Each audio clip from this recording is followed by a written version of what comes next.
Good afternoon, everybody. Hopefully you can hear me at the back. Yes, everyone hear me? Okay. So, welcome to Policy Exchange and our event on looking to the future of growth. First of all, I'd like to welcome our speakers, Matt Hancock, MP and for West Suffolk, and formerly economist at the Bank of England, and then later senior advisor, economic advisor, and chief of staff to George Osborne. In the middle, we have David Smith, economics editor of the Sunday Times, and then just on my right, Dennis Turner, chief economist for HSBC UK. So I think we all agree a pretty esteemed panel of people to be talking about growth today. And I think the attendance outlines the huge interest in this area of growth. And it's an area where we are at Policy Exchange particularly interested in. I'm Matt Oakley and I head up our work on economics and social policy here. And the focus on growth has really been quite strong for us in the last 6 months or so. Of course, this is also a massively important few days for the UK economy. We've seen this in recent days. We've had a number of announcements already. So Vince Cable laying out employment law yesterday, the review of PFI announced from the Treasury, the sale of Northern Rock, of course, and a paper setting out plans for tax transparency, to name just a few of the policies that have been put out over the last couple of weeks. And in terms of data, things are constantly changing. One thing that hasn't changed, the ONS announced today that their estimates for Q3 growth was the same as it previously was, but did actually revise upwards their estimates of a previously quite poor figure for the construction sector. The second, I think, probably really interesting point is that today we saw the UK 10-year gilt yield fall lower than that of Germany. Clearly, that's a pretty strange place for us to be, and it'd be interesting to hear what others think about that later. And of course, that last point about perhaps the perceived risk of the UK and Germany obviously outlines a wider debate around the Eurozone and the problems that are rumbling on there. So that's how the situation looks at the moment. It's fast moving, but it'll be within this context that next Tuesday we see the OBR laying out their views on whether the Chancellor will meet his fiscal mandate. And in response to those figures, the Chancellor will lay out his autumn statement. Also, we'll see the conclusion of the second phase of the government's growth review on areas as diverse as the rural economy and open data. Doesn't seem to be much of a cohesive theme there. And also, of course, potentially the launch of the government's national infrastructure plan. Now, those are all, I think, positive things, and it'll be interesting next Tuesday to see what comes out. But I'd probably, if I was a betting man, I'd bet now that whatever the autumn statement says, whatever the results from the OBR, and whatever the growth strategy that the Chancellor announces, we can be sure that the opposition will say that it's not the right plan, that it's not going far enough. The press potentially will say that it's not the right plan, it's not going far enough. And I think generally the whole discussion will then lead into perhaps the publication of the growth figures for Q4 in January 2012 that says, okay, they're not as great as potentially they might be, and that means that the autumn statement was a failure. The approach we're taking to growth is actually that discussion is completely wrong. It's too short-termist and it's too politically driven. And hopefully you all saw behind you as you walked in what we coined as the cloud of doom. We basically pulled together a selection of the words which the press and politicians have been using over the last 2 or 3 weeks to describe the UK economy or the government's approach to the UK economy or just wider kind of economic circumstances. I think it just displays the kind of discussion we're having and how it's far too short-termist and far too negative. It's also based too much on politics, and I would argue that a lot of people are arguing more about ideology than about evidence and what actually does drive growth in the UK. And that's definitely not going to give the long-term focus and confidence to business that we need them to have in order to invest. So today is about taking a step back from that madness. It marks the conclusion of 6 months of work here at Policy Exchange, where we've been trying to do just that, actually look at a more forward-looking and positive approach to the growth agenda. Hopefully you'll have all seen that yesterday we published a report, Cities for Growth, that outlined that the economic and social costs that the planning system was putting on our country and our economy, and putting forward proposals that provide both a vital boost to growth now and also provide us with better and more development in the future. We're going to be following that up this weekend with a publication entitled the same as this event, Looking to the Future of Growth. And this takes a more evidence-based view on where growth is going to come from, and arguing that we need to tackle structural barriers to growth and not just argue about whether we're reducing the deficit by 0.3% or 3% or 1.5%. These figures don't really mean too much in the long term of the UK economy. Our recommendations include areas around ensuring that there's business confidence. So saying the tax system shouldn't be used as a political football. We'll be saying that we should introduce a 5-year legislative tax roadmap that gives the business the confidence to invest now and for the future. We'll also be laying out thoughts down around credit easing, public sector productivity, the fiscal position, and of course personal tax. You'll be seeing these later in the week. And hopefully our aim is that they kick off a more balanced and evidence-based discussion around the growth agenda in the UK. One that looks at the future and tries to instill business confidence and doesn't talk about the cloud of doom behind you. Also, it's about making sure that we're balancing both business needs and growth in the economy with the social progress that we've seen in the UK and not leaving that behind us. That's probably enough for me in terms of outlining to you where our approach in Policy Exchange is going and what we're doing. I think today is really about continuing that discussion about where the future UK economy is and what we need to do to really set forward an agenda for growth. And not just growth tomorrow or for the January set of statistics, but growth for the next year, the next 2 years, the next 5 years, and the next 10 years. And as I said, we have a fantastic panel to do that. So without further ado, I'll hand over to them. I think, Dennis, you were going to go first. Okay, fine.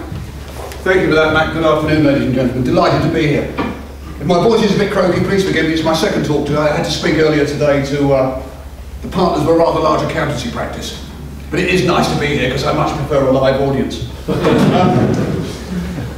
I'm quite encouraged to go somewhere where the focus is actually above the immediate short-term horizon. It's so easy to overdo the doom and gloom. Despite all the pessimism led by Robert Preston and his mates on the BBC, I mean, I think most forecasts now start with the number 1. And the debate is whether it's 1.1, 1 is if anybody knows the difference, and next year should be a little bit higher. So it is easy to overdo the doom and gloom. I'm not trying to sell you a good news story. I don't know what good news is anymore. I suspect good news is news that's not quite as bad as you were first expecting. But what I'd like to do is just to raise the sights a little bit and say, where do we go from here? And I think the problem that economists have, and possibly policymakers as well, is that we don't know what normal is anymore. It's all very well saying recession's over, which technically it is, and businesses will tell us it's not business as usual, and of course they're right. But what is business as usual now? I don't know. It doesn't mean getting back to 2005, 6 and 7, because we shouldn't have been there in the first place. And if we try and get back there, we'll end up in the same pickle again. So we actually have to do something different. And the words that economists and policymakers have been using now for many months, probably years, is this word rebalancing. Rebalancing. We got ourselves into trouble because as a society, we relied too heavily on governments which spent and borrowed too much and consumers who spent and borrowed too much. We were driven by domestic demand and didn't pay enough attention to what was going on elsewhere.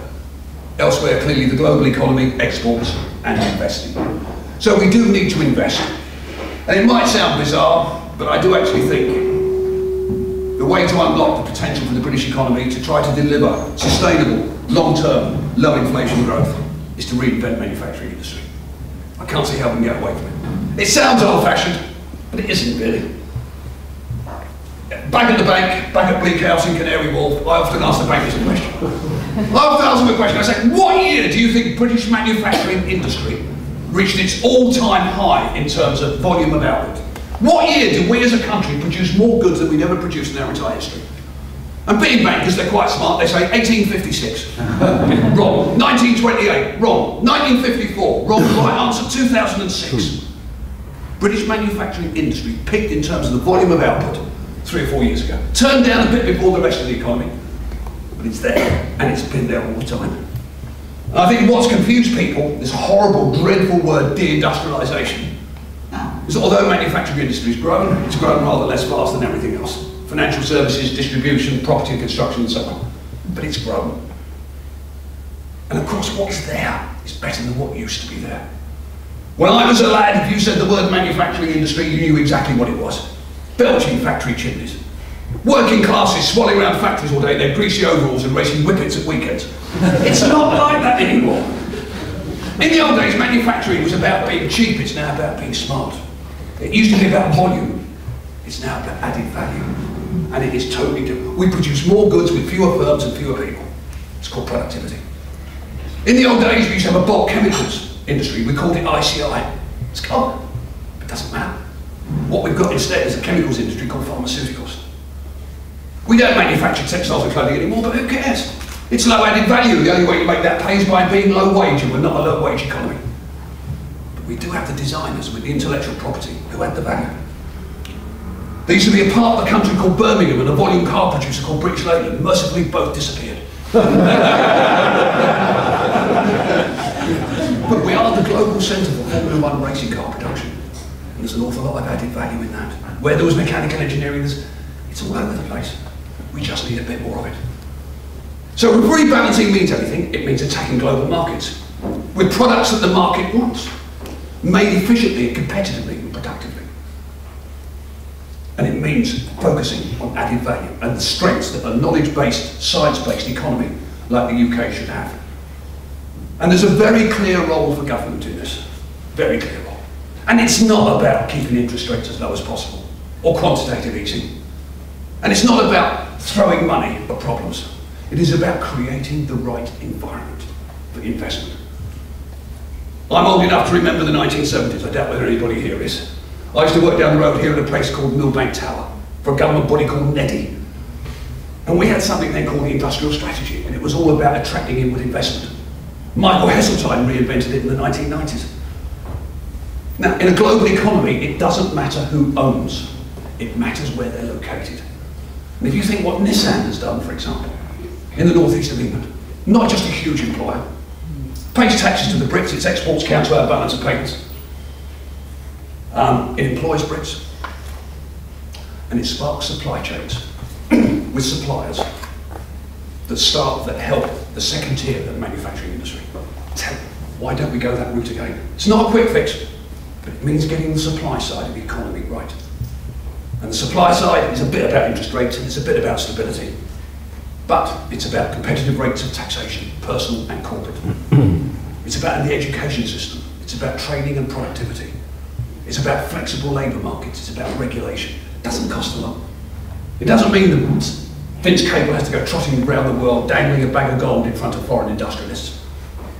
It means the government has to create the right environment that persuades major investors, manufacturers overseas, if they want to be in Europe, this is the place to be. And it's a very viable strategy. Now, if I can float a personal kite and just take it a little bit further. At the moment, we'd all say China is the dominant country in the manufacturing sector. Nobody would dispute that. But if you look at what's happening to China, it's a little bit odd. Because they can't grow the old-fashioned way. They can't grow by exporting and investment anymore. Their markets are blocked off. So they have to stimulate domestic demand. Their labour costs are rising. They're paying more in international markets for energy and commodities. China is getting expensive. Then, eventually, I suspect, as the Chinese people get smarter and richer, they'll start asking their governments all sorts of embarrassing questions, not just about human rights, but about things like health, education, pensions. And all those dreadful costs that British companies are currently trying to share, well, I suspect Chinese companies will start to acquire, either directly or indirectly through taxation. And sooner or later, not in my working lifetime, which technically ended 5 years ago, the Chinese currency will float. And when it floats, it goes one way. Everything says China will get expensive.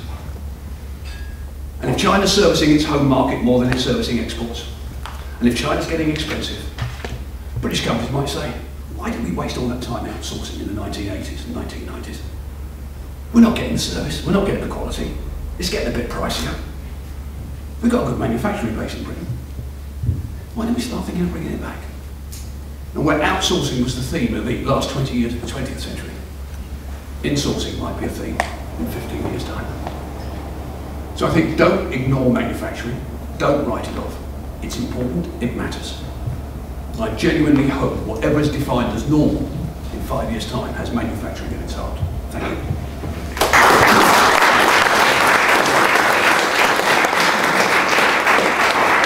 Thank you very much. Unless you're from Birmingham, that was a pretty positive place to start, I think. David, you're from Birmingham? I'm certainly from Birmingham, so David, I'll let you.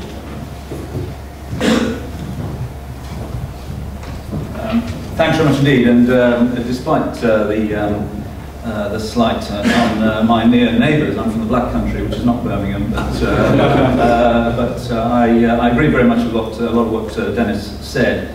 And in fact, despite what he said, there's a rather interesting piece in the FT today about the extent to which Jaguar Land Rover are bringing a revival of manufacturing and into the blighted West Midlands. So that's all. I agree with a lot of that. And if you look at what's happened in recent years, I mean, the big problem in manufacturing was the loss of component suppliers, which went during the period when the exchange rate was too high. And some of that is coming back, whether it's coming back from China or from elsewhere, is an interesting thing. The other point about, I would say, just in comment on what Dennis said, I mean, one of the problems we've got, and despite his comments about China, I think we do need to restructure our trade, quite aggressively towards the emerging world. I mean, if you look what's happening in the global economy at the moment, not much growth in the advanced world, not much growth in Western Europe, possible recession in the Eurozone, not that much growth in North America, not that much growth here, but quite a lot of growth in the emerging world. And we've moved from a period when 2/3 of global growth came from advanced economies, 1/3 came from emerging economies, to a situation where it's the other way around now. 2/3 of global growth comes from the emerging world. If you believe forecasts from the IMF and more recently international institutes, the world economy has grown by around about 4% this year, will grow by a similar rate next year, and that's not bad. That's in line with long-run growth of the world economy. The problem is most of it is elsewhere, most of it is in the emerging world, and the problem structurally for the UK is that if you think back to all those great inward investment projects of the 1980s and 1990s, great triumph when we attracted in Japanese and Korean investment, but that investment didn't come to the UK to supply the Far Eastern market. It came in to supply to the European market, which is one reason we're locked into a slow-growing, possibly recession euro area. So that has to change, and it will change over time. I just want to say a couple of things about the growth pessimism that's around, and also about the cloud of doom. I would caution against believing too many numbers from the Office for National Statistics, but in particular the growth figures. So, the growth figures will be substantially and extensively revised in the next few years. So people who say, this is the longest recession since, it's a longer and deeper depression than the Great Depression, I mean, it's just stupid to say that, because A, we didn't have quarterly growth figures in the 1930s, and B, the current numbers that we have will be extensively revised, and revised quite soon. I mean, some of you may remember the debate we had in the second half of 2009. And Matthew and his colleagues in the Shadow Treasury team had great fun pointing out then that the economy wasn't recovering, the rest of Europe was recovering, but we were stuck in recession, and that wasn't true at the time. I mean, it was true at the time on the official data. It's not true anymore 2 years later. The economy did begin recovering in the middle of 2009 and continue to do so. So don't rely too much about on the current figures. Having said that, the cloud of doom is real. Why has growth slowed? Well, the fiscal tightening is part of it, but there would have been a fiscal tightening had Labour won the election. The Japanese earthquake and tsunami has clearly affected manufacturing around the world. Its effect is wearing off now.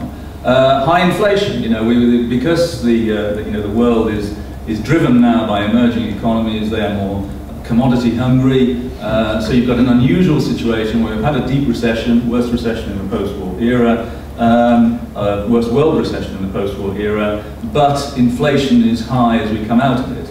And that is because it's an emerging economy-led recovery, which is commodity-rich and therefore inflation-rich. Now, I hope very much, and the effect of that has been to squeeze real incomes, squeeze them very hard. One hopes that will ease off, as the Bank of England expects next year. We've also clearly had the downgrade of the US, which affected confidence. We've had fears of another banking crisis, and most of all, we've had the eurozone events in the eurozone, which are still unwinding and are still clearly affecting confidence hugely. So those are all the factors which have given us this growth disappointment. And to put that growth disappointment in context, a couple of years ago, the Bank of England was expecting and predicting something like 4% growth for 2011 and 1% inflation. If you know the numbers, you'll know it's roughly the other way around, with inflation even higher than the 4% growth that they were expecting. So it's a different picture. It is a gloomier picture. So what is the solution? What can you do about this? Well, I don't think there is an enormous amount you can do on the demand side, apart from hope that the Bank of England is right, that inflation comes down, restores the growth in real incomes, which will give us some stronger consumer spending. I mean, consumer spending has never been as depressed as it is so long after a low point in the economy as it is now. So it's, consumer spending has been the big weak area of this recovery, and I think that is explained largely by the unintended squeeze coming from high inflation. But I don't think there is anything meaningful that can be done on the fiscal side to boost demand in the short term. Suddenly, we've become, if you listen to the debate at the moment, everybody has become sort of true believers in the power of fiscal activism, having dismissed it as almost irrelevant, just a few years ago. So,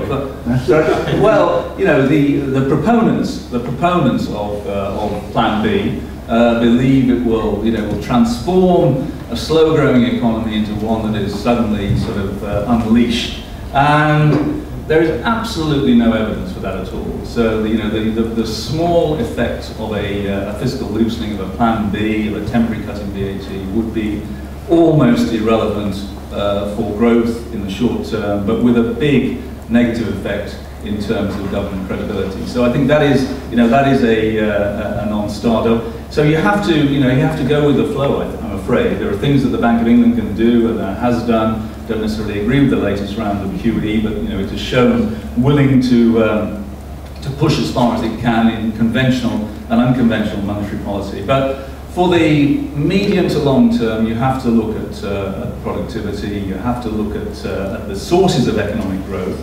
Productivity has been extraordinarily weak throughout throughout the recession and subsequent recovery, and that's been a good thing in the short term, in that it has meant that employment has held up better than people feared. But in the long term, I mean, I do subscribe to the view, that productivity isn't everything, but it's almost everything. If you don't have productivity growth, then you don't have economic growth. So we need to restore that, both in the private sector and in the public sector. And the public sector is, it's essential. If you look at areas like the NHS, the ring-fence NHS, the only way the NHS is going to achieve, an improvement, any improvement in services over the next few years is, and to close that 20 billion gap, is by improved productivity. Productivity in the public sector did not increase at all between 1995 and 2007. It needs to improve now. It is vital that it does so. And that, the way you do that, there's no magic about that. It's good management. It's having the right skills. It's having the right the right equipment. We know the record of the public sector in terms of IT equipment. So all those things need to be addressed. It's vital to have productivity growth, and have productivity coming back. But if I was looking at, what is the magic ingredient that you need to get, the private sector growing, to get the private sector optimistic, to restore the belief that, we are a competitive economy, we're an economy, as Dennis says, where people want to come and do business. And I think you do have to send clearer messages than the government has done on deregulation, on taxation, and so on. So now the way I always looked at this was that we've got many disadvantages. Our education standards aren't as good as many of our competitors. Our infrastructure is not as good. It takes a long time to change this. So to compensate for that, you need a deregulated economy and you need a relatively low tax economy. And now I think more or less that's where we were in 1997. And over the subsequent, it was not just a political point, I think we became complacent, and the belief was that you could load on additional regulations, some of them from Europe, some of them homegrown, you could increase taxes, and it didn't do any harm to economic growth at all, it seemed. But I think we always knew that there was a delayed effect here. So I think you have to get back to something like that kind of deregulated economy, lower tax economy that we had in 1997. That way you attract business here, that way you get the animal spirits going, and that way you generate genuine, sustained, productive private sector growth. Thank you very much.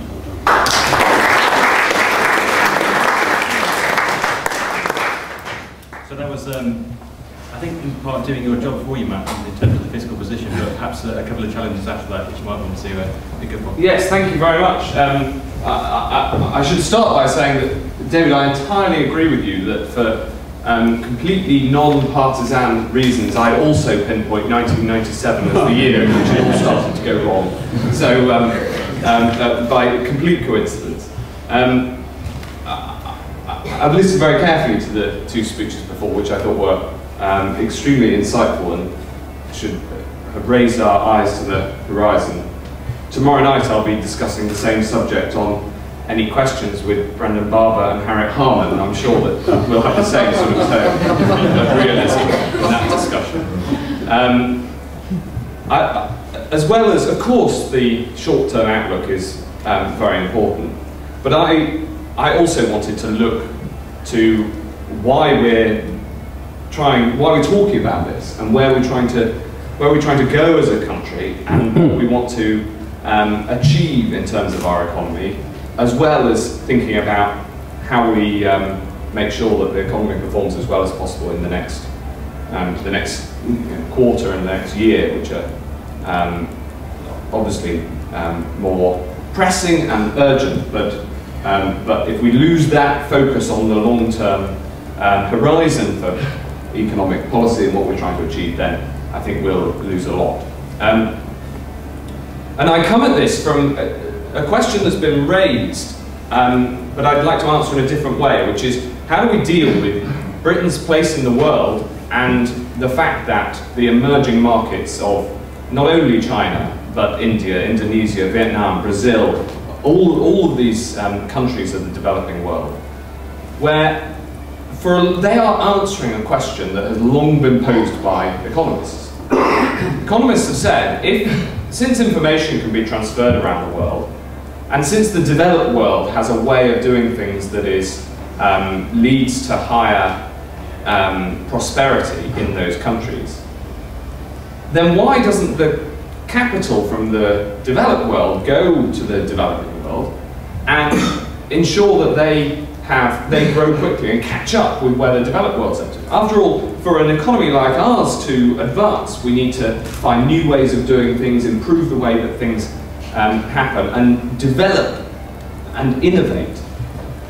But if you're in the developing world, then by bringing the way that things are done in the West, where prosperity is higher, bringing that way of doing things into your economy can help you catch up fast. And in a sense, over the last 2 decades, that question has been answered, because they are catching up extremely fast. And really the answer was that they embraced the free market, and they embraced capitalism. And over the past 30 years, literally billions of people have joined the world economy, and begun to trade with the world economy and within their countries in a way that they didn't before, and we've seen the most powerful force for prosperity and for the elimination of poverty that the world has ever invented, working rapidly and powerfully across the developing world, and that is free market capitalism. And this leaves us with the question of how do we in the UK deal with what really shouldn't be called the less developed world anymore. It's the fast growing world. And I would answer slightly differently to both Dennis and David. I think that the development of the markets of the east and south of the world is a huge long-term opportunity for the UK. I'm a massive optimist about it. Because as well as China potentially getting more expensive as people demand pay rises for the work that they do and become more productive and their capital levels increase, they're also going to become consumers. And the middle classes of China are growing rapidly. More than half of our Rolls Royces are exported mostly from Crewe in the northwest of England into China. And this process is going to develop and enhance and become an even bigger driver of growth. Now, we don't start from a particularly good place because our exports to the BRIC countries, to Brazil, India, China, and, well, Russia, less exciting, but are smaller than our exports were smaller a year and a half ago than our exports to Ireland. It's a pretty shocking statistic. But our exports to China have also grown by 40% since then. So this improvement, this big redirection in terms of where we export to is happening. It's happening from a low base. But my argument is that over the lifetime of those of us entering politics now, we need to be looking at this huge change in the world as an opportunity and make sure that we are out there to make the most of it. And I'll briefly touch on how I think we can do that. Firstly, of course, we're in a debt crisis, and we need to deal with that and face up to it in order to get through the next few years successfully. David set out the arguments in a, I thought, a powerful way. And if the autumn statement on Tuesday shows that, if the OBR's statement there shows that borrowing is higher than it was expected to be last time they did a statement, I don't think many people will conclude that the right answer to that is to borrow yet more. So I think that the argument for dealing with our deficit, both in government terms and also high debts in other parts of the economy, I think that is firm in the mind of most people in the country. It requires resolve to deal with, but I think the argument is very strong.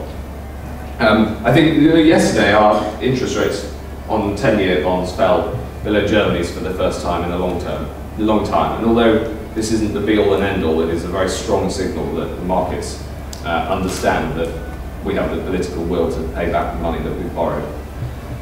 That's the first. The second part, of course, is developing and enhancing the environment for enterprise. I think this is an extremely important area, and I think that whilst there has been there's been progress, there is more to do. I think this isn't just about the government getting out of the way, although in some places it is. It's also about government providing things that are important to help businesses, like infrastructure, especially if we can unlock privately financed infrastructure.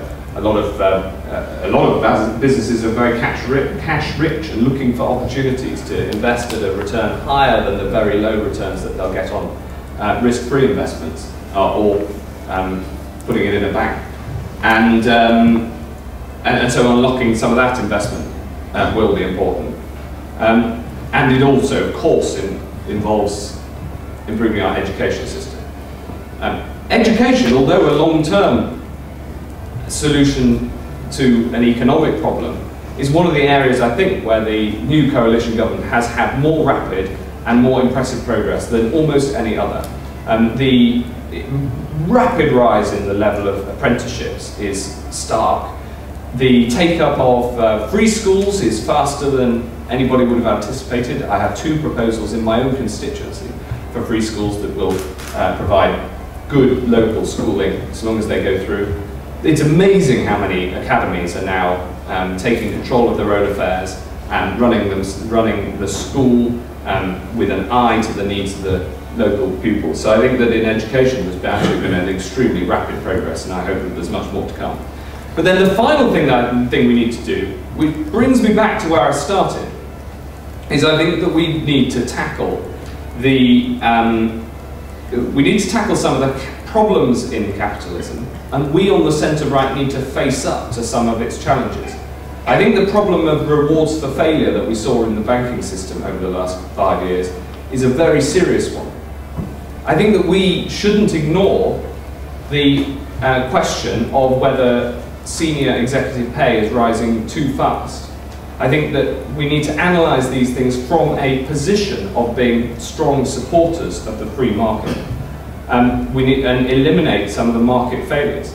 It is the strong incentive of any manager to keep down costs and therefore pay at a junior level.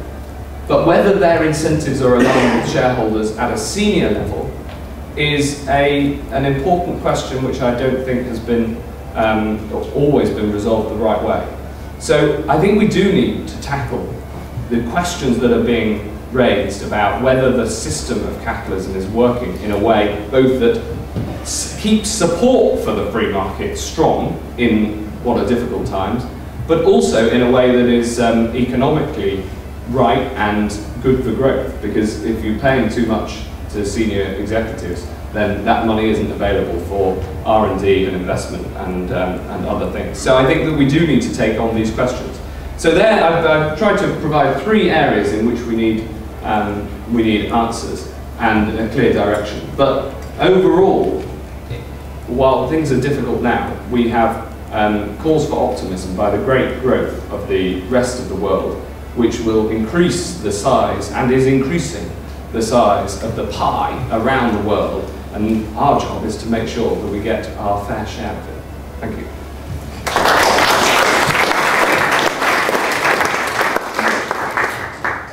Thank you very much to the speakers.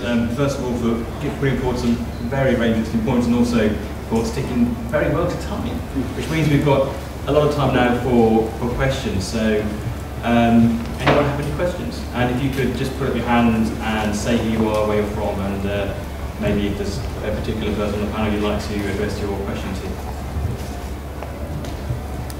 There's a question down here at the front. Peter Wilson-Smith from Quiller Consultants. I was interested in Matt Hancock's point about the opportunity posed by the developing world, because so often in the currency debate one hears people talking about growth in America or Germany being good for the UK, but growth in China is perceived as a threat. And I agree, it is a huge opportunity. I'd be interested to know, where do you see those opportunities coming though for the UK economy? Because we heard talk about the need to rebalance the UK economy, but it would seem to me that while we might end up selling a few beautifully engineered racing cars to China, most of that is going to come in the service sector, whether it's sort of design, creative, or financial. And is that where would you see? Well, yes and no. I think it's going to come in value-added products. You know, we are by innovating and having cutting-edge products, but these can be in both in business services, for example. The growing Chinese middle class wants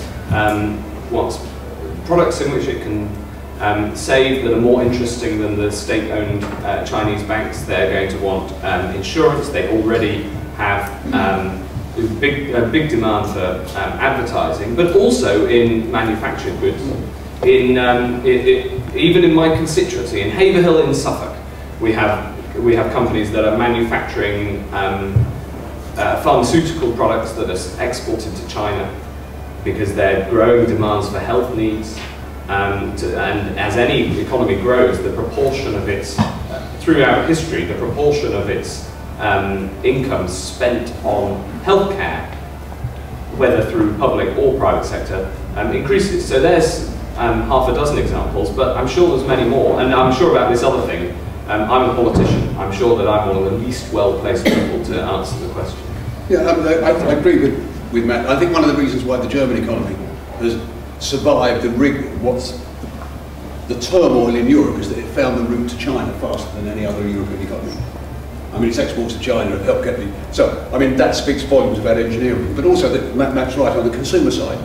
If you just observe Chinese consumers when they're tourists, when they come to the UK, if you watch them around London, then when they're carrying bags from Harvey Nichols and Harrods, not from Lidl's and Peacocks, you see a lot of houses now. I mean, I've got a friend who runs a major estate agency in the centre of London.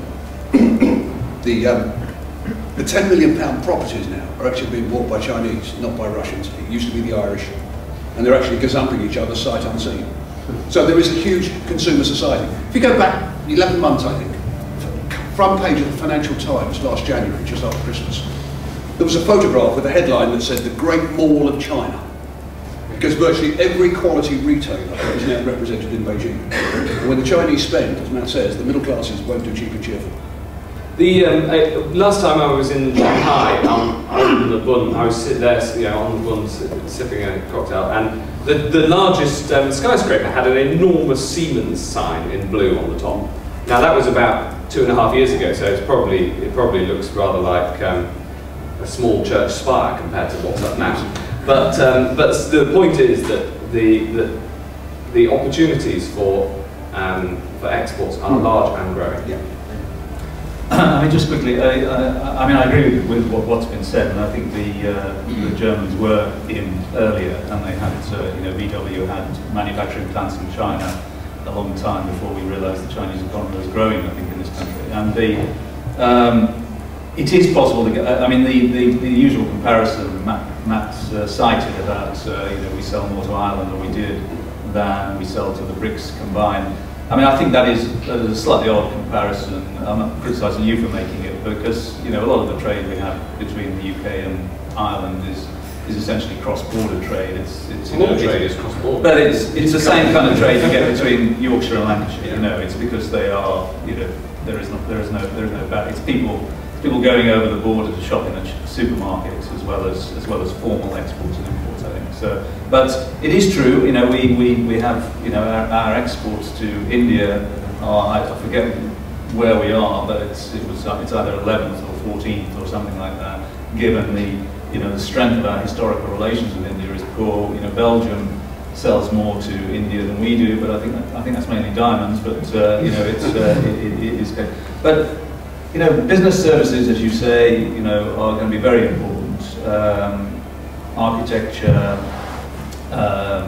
advertising, consultancy, accountancy, all those things, legal services, financial services. I think in the great rebalancing that Dennis talks about, we shouldn't forget that we've got enormous comparative advantage in financial services, which we would be silly to lose in over-regulation. So I think that is important. But the other thing, I was in China recently, earlier this month, and I went to the Nottingham University campus they've got there, which is a not quite a carbon copy, but they've got 3 around the world. Obviously, one in Nottingham, one in Malaysia, and the one in China, very similarly branded. And education is going to be a big export for the UK, particularly to China, but also to many of these other emerging market economies. So I think there are lots of things we can do. It's not just Rolls Royces. Any other questions? Oh, there's quite a few. There was a quick hand up there. So. Sarah Macken, Astute Strategies.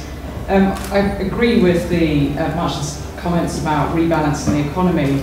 I suppose the question is, how much overtly do you think the government needs to do to give a signal if it's really serious about rebalancing the economy and growing manufacturing? Because when we speak about regulation, a bit of tax, it feels like tinkering. Does it need to do something more, bigger, stronger, and if so, what do you think those should be? Dennis, perhaps you could take it. Yeah, I mean, George Osborne in his budget last March, I think twice used the phrase "made in Britain." I think it's a recognition that there is an agenda there. The agenda's not been packaged up as a discrete agenda, it's been seen as a wider set of budget measures. I mean, I hate to use terms like green paper or white paper. I hate to think you need to set up a body that says regeneration manufacturing. But if you want to highlight it and say it is different from everything else we're doing, then maybe may have to go down that route. I think there's been a deliberate and quite explicit policy of, there wasn't a lot the government or the Bank of England could do about the initial depreciation of sterling when it started to fall in the autumn of 2007, but I think everything that's been done since has been to keep it low, at some cost to living standards in the UK because of the rise in import prices, but in the belief that that will help the rebalancing process along and will help manufacturing industry disproportionately. So I think that is one example of a policy which is part of the plan. But was you thinking much more? Were you thinking more in a sort of campaigning sense, the way Heseltine did it in the early 90s? Yeah. You're too young to remember. Well, you but he used to have things like competitiveness papers, where he'd report on steps that were taken explicitly, to improve Britain's image, Britain's global competitiveness, and so on. So somehow manufacturing was separately identified from the rest of the economy, and it wasn't just rolled in with everything else. You mentioned industrial strategy, and I think it's, which country in the world isn't saying, I want to rebalance my economy, let's do this little bit here, and it's how do we make the UK look different? We've got to attract global investors. Absolutely. Can I ask Matt to go and actually add some context with what Dave was saying about how you do that at the same time, not undermining the comparative advantage we have in financial services and that sector as well? Well, I think for a long period, about 20 years, there was a prevailing view that the government shouldn't have a view over what industries to promote and shouldn't have an industrial policy. And I think that was wrong. And it was wrong for the following reason, that whether you like it or not, the government has a view. Because how much investment you put into roads, for instance, has an impact on the ability of regional manufacturers and indeed retail to compete. We have a pharmaceutical regulatory structure which only affects the pharmaceutical industry. Of course it does, because it's regulating drugs. Similarly, we have a financial services regulation and indeed a whole tower in Canary Wharf of regulators who are only concerned with the financial services sector. So we do have an industrial policy. We've always had an industrial policy, and we should recognise that. Then we should deal with, try to improve the environment for enterprise in each particular sector as well as we can. I don't think it makes much of a difference whether you put it into a white paper or a green paper. And actually, the government's tried putting it in a white paper and a green paper and a budget, and is having more measures in an autumn statement on Tuesday. So it doesn't really matter what you call it. But improving the supply side of the economy is about literally thousands of different measures, right all the way from schools through infrastructure, energy, road and rail. Road and rail spending, for instance, is increasing in this spending review period over before. And of course, regulation, whether it be labour market or sector specific. So all of that is underway. And what's interesting is that the examples used for when there was a supply side revolution and branding behind it, you mentioned that was Michael Heseltine in the early 90s. It had been going on for 11 years by then, before people recognised it. So this is all happening. It's moving forward. I think there's much more that can be done. And actually, there has been one really, I think, one attempt to brand it, but which isn't happening in the UK at all. You may remember about 2 months ago, the Prime Minister launched a series of adverts, the Made in Britain adverts. These are plastered all over New York and other places around the world, but the advertising campaign doesn't include the UK because it's trying to get people to see that the UK is open for business. Yeah, there was a couple of questions down here, so maybe we could take the ones there, and then was the one around there somewhere as well? take that one first. Hi, Anna Wallace from the CIPD, and I'm afraid if you know us, you'll know that we reside somewhere in the gloom cloud at the back of the room, particularly on the labour market. And my question is about the labour market and rumours that there will be a extension of the NICS holiday in next week's autumn statement. So I was interested in the panellists' views on the value or otherwise of such recruitment subsidies. Who wants to start before I start ranting? David, perhaps?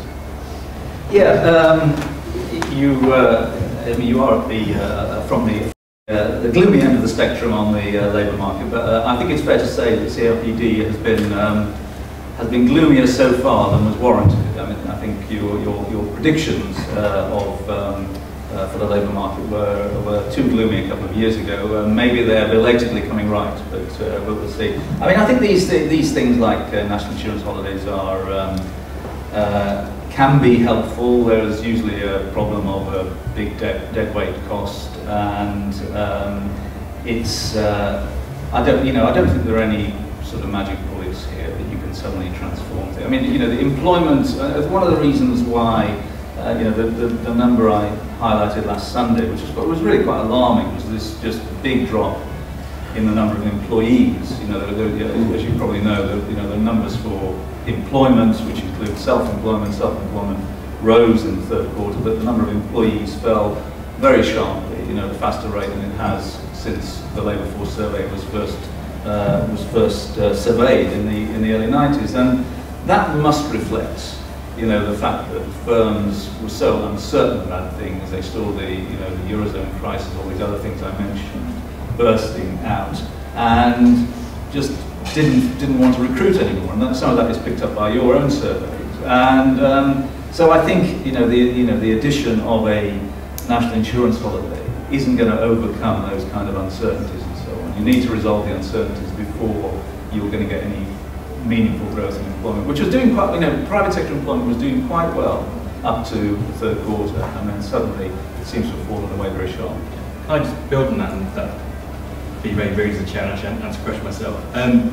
I think that uncertainty question is really the key point, in that if it's a temporary holiday, how many firms will make a decision based on that? I'd argue very, very few, and you've seen that from what's happened so far, that very few people have actually taken it up. If it's a sensible policy, which I think maybe it might be, what we should do is actually put it in as a permanent feature of the tax system. If we think it's the right thing to do, it should be part of a long-term structural reform of the tax system, which incentivises new workers. That's the way to approach it, not saying we need to do it for 6 months. Yeah, just a quick word. I mean, I've made quite a long journey in 40 years as an economist, starting with the trade union, going into the public sector, and now ending up in the city. And at the end of that rather long journey, I think I've become rather disenchanted with the effectiveness of short-term fiscal stimuli. I'm not sure that they're as effective as I used to think they were. But building on David's point, what struck me about this recession, and it's the fourth I think I've worked through, is that this was the deepest and longest according to the ONS numbers. And we saw all the obvious consequences of recession. We saw houses repossessed, but not on the scale of the 1990s. We saw firms fail, but not enough to keep insolvency practices at most accountancy firms happy. And we saw unemployment rise, but not on the scale it did in John Major's time. Now, something odd has happened, and my interpretation of what is odd is a flexibility in the economy that didn't exist 10 or 15 years ago. And in the labour market side, it involves unions and management. And I think what both accept is the one thing they've learnt about recessions is that they end. Sometime or other, they finish. And they know it costs money to get rid of people, it costs money to re-recruit them, and if you think a recession is going to last 4 or 5 quarters, you bite the bullet and kick the staff on your head count. Now, you might only work them 3 days a week, you might have job sharing schemes, you might have all sorts, but you actually carry more staff than your current level of output demands. So unemployment doesn't rise as fast, which is a huge plus. But the significant minus, of course, is that most firms, when recovery comes, can step up output without taking on more staff. And you have this jobless recovery phenomenon that I think David and 1 or 2 others have discussed publicly. And I think that's a slight worry. But I think that actually may be something that's going on. Maybe we take a couple of questions, one down here from Simon, and then the lady just there. Simon Martin Redmond. I'm an employer. I'm an entrepreneur, and I have a number of businesses ranging from manufacturing to service industry. And the one thing in common is I take very little salary from any of them, and most entrepreneurs don't take salary. The question of overinflated pay for executives is invariably by what I call wage slaves, or those working where shareholders, or the remuneration committee of shareholders decide the pay. And it's all to do with short-termism. And you mentioned bankers. The bankers got huge wadges because of short-termism. Chief execs get huge wadges because of short-termism. When I practiced as an accountant more years ago than I care to remember, we were all taught how to value a company. And British companies are vastly undervalued at the moment. They are in good state, most British companies. The share price has no relation at all to the balance sheets of those companies. And if you want to sort of chief executive pay, then you should have longer term strategies based on the proper price of the value of the company, based on balance sheets of the company and profitability of the company over a 5-year period, not a 2-year period. It's simple. And the lady just behind.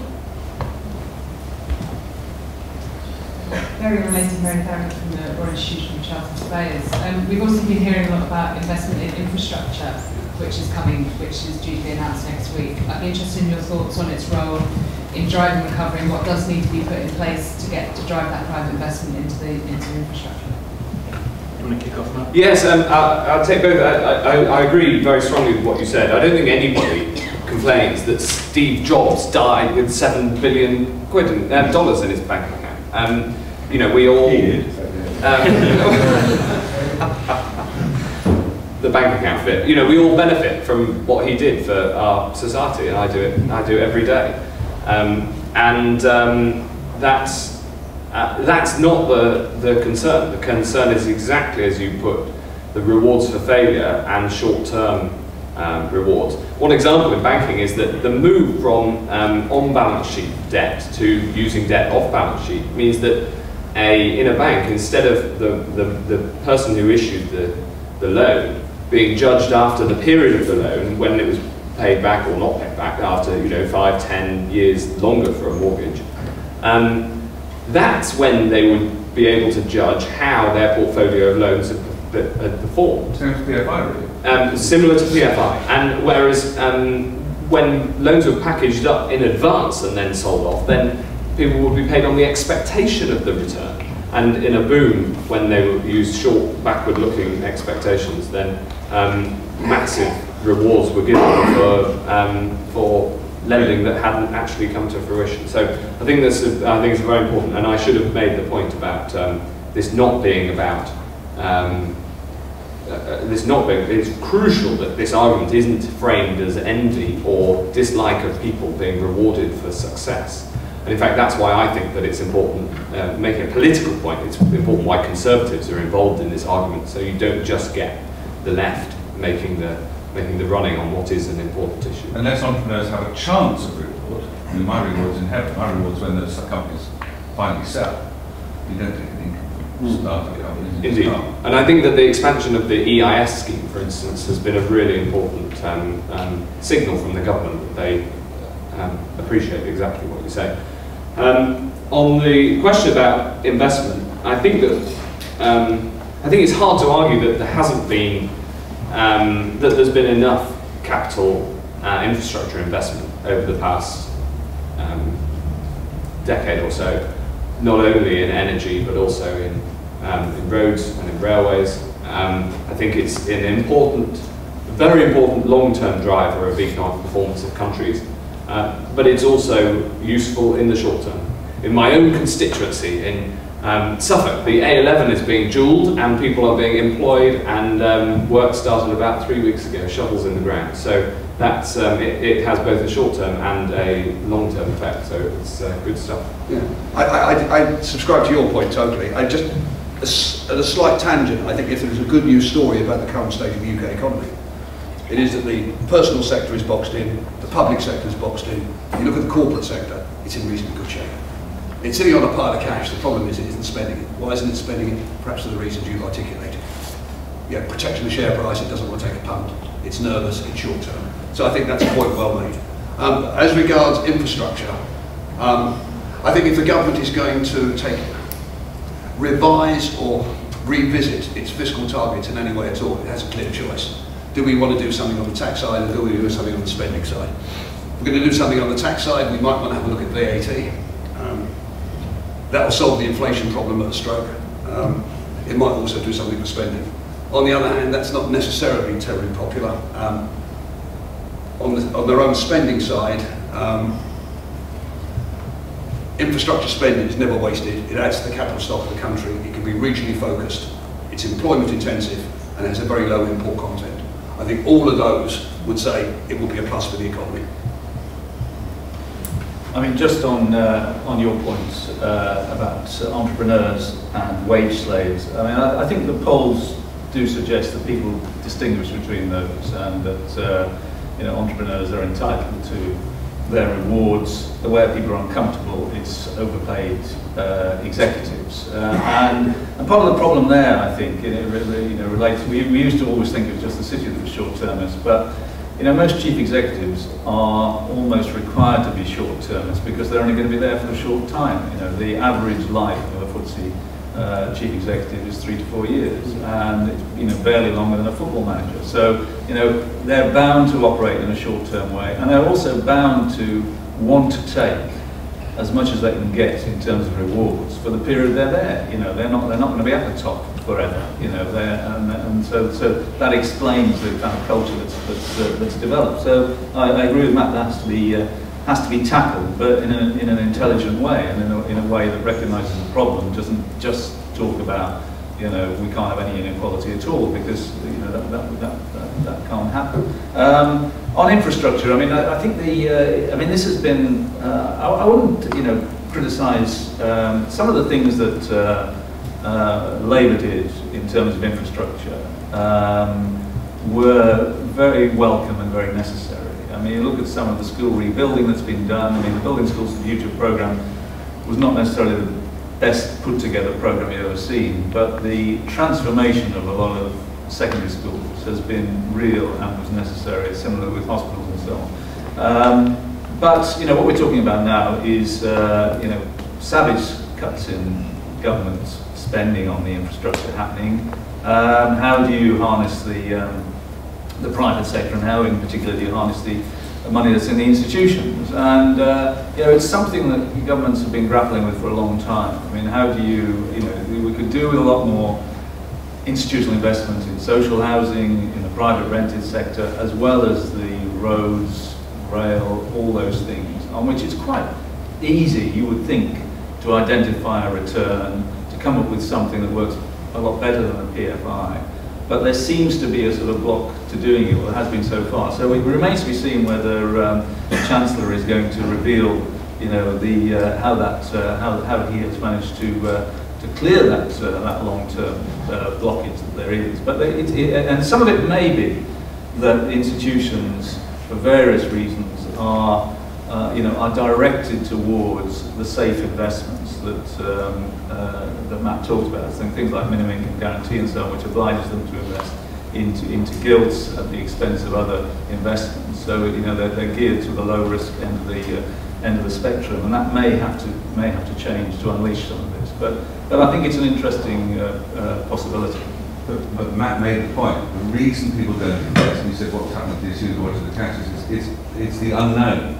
If there was stability in the tax system, you don't care about the 6-month NIC holidays. There has to be a long term. You know, if corporation tax is set for the next 5 years, people invest. People knew what the rate of return was going to be for the next 5 years. You don't know what's around the corner. But it is very easy, or it should be very easy, to identify a long-term return in a lot of these infrastructure projects. I mean, one of the problems has been, I think, that when the coalition came into government, they tried to unpick a lot of the previous PFI deals. So you know, and the way that those PFI deals work, as I'm sure you know, is if you had a 20-year deal, you don't make any money in the first 13 and 14 years, you make all the money in the last 6, and it was the last 6 that the coalition was trying to unpick, and you know, that led to a certain amount of ill feeling within the you know, the infrastructure providers. But I don't think these problems are insurmountable. I think they should be quite easy to identify and act upon. There's a couple of questions about one just there, then Alex. Hello, Julian Picard from Jaguar Land Rover. Just a couple of comments and a question, if possible. Just firstly on the inshoring, the onshoring phenomenon. It's already begun. I think research by EF has shown that 1 in 7 companies that offshored in the past decade are beginning to bring activity back from the Far East. So I think the good sign is rebalancing is already happening. We're making a good decision. I think we've been scouring for ideas about how to support innovation, design, long-term investment in making us much more competitive. And I think we don't have to look very far beyond the government's own consultations on reforming the R&D tax credit, where it's saying we want to turn from the national tax credit benefits of corporate tax department way over here and actually turn it to something that's above the line and impacts direct costs paid by the R&D guys. And that will affect board-level decisions. Back to Matt's point at the very beginning, you said you want actual evidence rather than dogma. Independent research by PwC, talking to dozens of multinationals, IBM, 3M, Alstom, Lilly UK, Johnson Matthey, Caterpillar, said this reform makes sense. There'd be a cost of a couple of £100 million per year with a long-term benefit of at least 3 to 8 times that cost of the UK economy in terms of growth, jobs, investment in R&D. And I wondered what the panel thought about the Chancellor standing up next week and saying, hey, look, this is an actual reform that makes sense, even if it comes with a significant price tag, and obviously it's not supposed to be a fiscal event. Alex? So I was going to raise an elephant in the room, which is the British land market, insofar as it could be called a market. It's one of those dull technical things that people don't quite grasp how it works, but every council sets out a plan for how many homes are needed, how many offices are needed, where shops should go, where industry should go.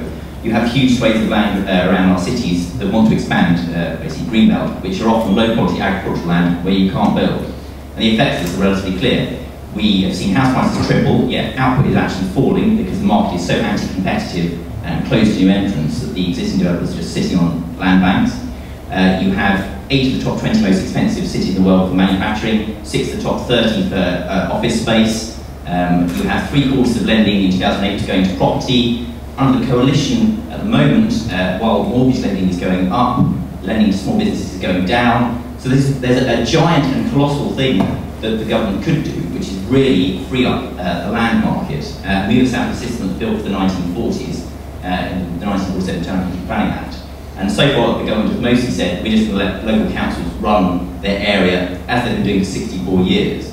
I think that's one of the key problems is getting that message across. It's quite dull and people say, oh, land is fit, it's not that interesting. But when you look at a manufacturer trying to build something, say, on the outskirts of Cambridge, they face higher interest rates because banks want to lend for mortgages. They can't build in most of the areas of the Greenbelt. The council may refuse their applications, it's not in line with the council's aspirations for planned use, land use. And finally, on top of that, of course, they have to pay high wages to their workers to let them live in the housing nearby. So I think that's a huge thing that something could be done on quite quickly. Okay, so 2 questions. One, R&D tax credit above the line. I'd like to add to that. If it was cost neutral, would it be more attractive? And one on planning. Sorry, that's my old treasury hat coming on there. Perhaps Matt. Well, to take your question last, if something was cheaper, would it be more attractive? Well, it's the definition of a no-brainer. I'm very grateful for the example that you raised, and in terms of the R&D tax credit. You always face a dilemma when you know that a stable tax system is required and is better for corporate investment and attitudes, but also you want to change something for the better. This is a constant dilemma, because otherwise do you change it or not? Because there is a price to any change, not only the fiscal one, but in terms of certainty of the tax system. That's why, for instance, on corporation tax, which somebody mentioned earlier, the Chancellor pre-announced a stepped series of reductions, so that can be in the plan, corporate's plans, and they can see where things are going to be in 4 years' time, even though there wasn't enough money to do it all up front. So there are ways around it, so I take that point on board. I was going to raise planning in response to the question about infrastructure. I think the change that became law last week to put big infrastructure development planning decisions under democratic control of ministers out of the large quango that had been set up is it was a very good one, and is important for unlocking the private investment in infrastructure as well, because you've got to, if you can't unlock the planning at the same time as the finance, then you haven't got a project. And the planning reforms that have already been proposed move a long way in that direction. But remember that there is also a democratic consideration of the environment that people live in that is very real. In terms of your specific example around Cambridge, and Cambridge is actually, on the contrary, an example of a place that has very rapidly expanded its science parks and developments around Cambridge. And if people are frustrated and want more, then they should come to Haverhill in Suffolk, in my constituency, which is only 20 minutes away, but where actually this morning they approved another several hundred acre science park. So, and the key point here in terms of the reforms, which you said, all the government's going to do is let local authorities behave as they have done for the last 40 or 50 years. That's the point at which I think you went from innovative to wrongly critical. Because the change to give incentives to local authorities, both on the business, increase in business rates they'll get from more business activity, and also keeping some of the uplift in tax revenues they get from house building, changes what was an antagonistic yes or no planning structure. It was basically there was nothing in it for incumbents, for local residents. If something went built next door, you can't, for instance, in British tort law, defend a view, which is part of the asset of a house that's existing if somebody's about to put another house next door to it. But instead, to change that to an incentivised system, and from my conversations on the ground, this is already having an impact in terms of how councils, especially in these tight times, think about how they want to structure their plans in the future. I was going to say, Section 106 was worth £5 million by 2007, but it didn't encourage. That's a council-based incentive, and even though it's £1 million. So a £5 million incentive didn't work in 2007. So it's difficult to see why £1 million would work now. Well, Section 106 are very opaque, and this is adding to it. I think adding to the incentive is already having an impact on the ground. I mean, just quickly, I think we moved from the regional plans in which new housing was essentially forced upon local authorities, very unpopular, to the localism agenda, and I share some of your scepticism about whether the incentives are going to be strong enough to permit development. I also... You've got to Suffolk as well. Yeah, thank you. I also agree with you on the green belt. I think we've made a fetish of the green belt. There's nothing to stop farmers putting up unattractive polytunnels, but there is something to stop builders putting up, what might be quite an attractive development. And a lot of the green belt land around cities is pretty unattractive land, as you say, low quality scrubland. And there is a lesson there from the 30s. If you look what huge development, particularly housing development. We talk about 1930s semis for a reason, because lots of them were built, and it provided for a very strong period of economic growth out of the crisis at the beginning of the decade. So I think we need to learn from that, and part of it was not having so many planning obstacles in place. Did you want to have a question, James, while you had the microphone? Yeah, I'm going to come down to Claire at the bottom. I kind of want to deal with the other but Dave mentioned just a couple of words, which is monetary policy. If you can't pull fiscal levers, what should the Bank of England be doing to actually pull monetary policy levers more effectively? And then, aligned to that, and I think the reason why Julie Osmond's had to go down the credit easing route is because the Bank of England isn't doing its job properly. What the panel suggests is their preferred others of credit easing. And then we've got Claire.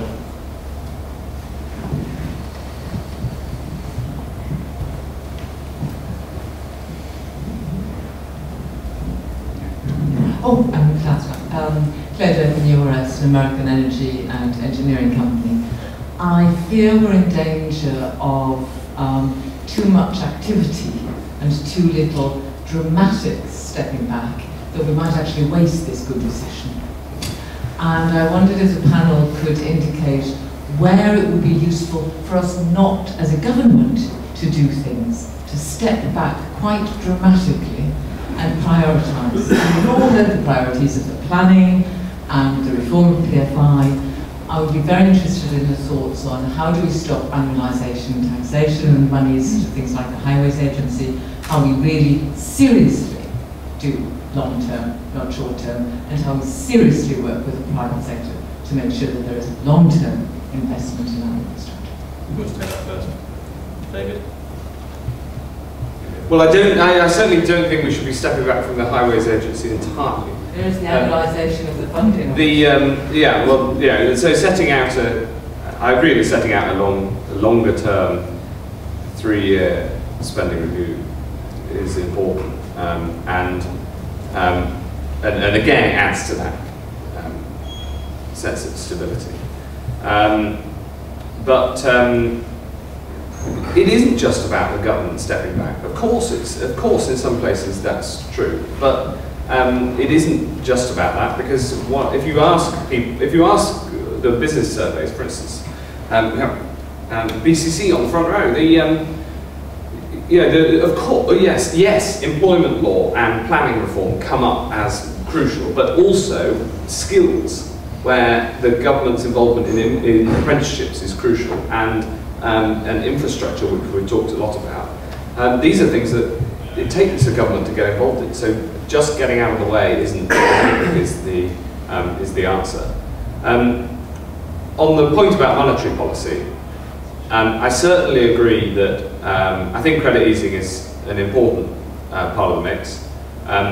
The whole principle, as set out years ago, of George Osborne and David Cameron in terms of their approach to macro management, is fiscal responsibility allowing monetary activism. But I also think that should be through an independent central bank. I thought the bank's report on the impact of its first round of QE was persuasive, and that argued that QE had an impact on the debt, on limiting the depth of the recession first time round. But I think there's one other thing that has been very little discussed, which has just come into force, which is the change to have a financial policy committee as well as a monetary policy committee at the Bank of England. This does two things. The first is, at the moment, until this came into force, and it's not, the law hasn't gone through yet, but it's happening in shadow form. Till that came the governor of the Bank of England on the financial side of the bank was in charge of everything that happened, rather than doing it through a committee that also brought in external expertise, as the MPC does. But the crucial thing about the FPC is that it will ensure that in future the regulatory decisions of what will be the Prudential Regulatory Authority, now the FSA, when they're looking at the impact on the stability of an individual bank, the FPC will ensure they look at the impact on the economy as a whole. Because we all know that if you tighten the balance sheets of all major banks at the same time, then that has a macro impact as well as the impact on the stability of that bank. And I think that actually bringing that coordination to macroeconomic policy making in one institution is really important. It's only just started. It hasn't. It's hardly been commented on because it's not law yet, and it's probably because since it's high finance, it's harder to explain than other areas of policy. So I think there are innovations going on there that are important. I know that both Dennis and David want to have a comment on that, but I just want to take maybe 2 more questions, then ask the panel to sum up with their answer to all of those. So there's one just here. Yeah. Adam Ridley, can I follow up Matt's answer on monetary policy with a further probe?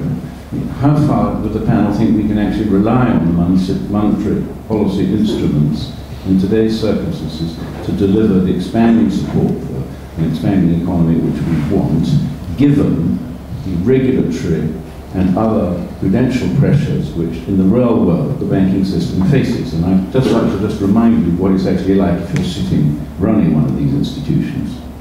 You've got the new special levy. You've got the opportunity cost of the new staggeringly high requirements for what is known as minimum liquidity, which is a contradictory concept I won't talk first. In one institution I know this is approaching $750 million a year, those annual costs. We've got the prospect of an FTT, very difficult to know what provision you make for that, but you obviously can't think of it as a revenue earner unless it happens to be done in the perverse way which helps us in our VAT status. Everybody is being required to think very carefully now about their provisioning because of the Eurozone difficulties. At the same time, most banks are now having to value their outstandings by marking them to market, which traditionally and properly they didn't to do. If in a recessionary environment you mark your outstandings to market, you mark them down. Okay, so we've got... Right, and that's going to throw in, you've got the Vickers reform as well. Now, under these circumstances, every day you read in Lex or anywhere else that the banking sector is going to contract its balance sheets.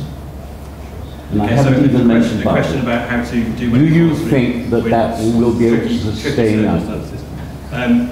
Conscious of time, so perhaps I can ask, if we go this way, each of the panellists answer or add thoughts. No, okay, I'll pick up the point. The question was asked that I've never even thought of. What shouldn't governments do?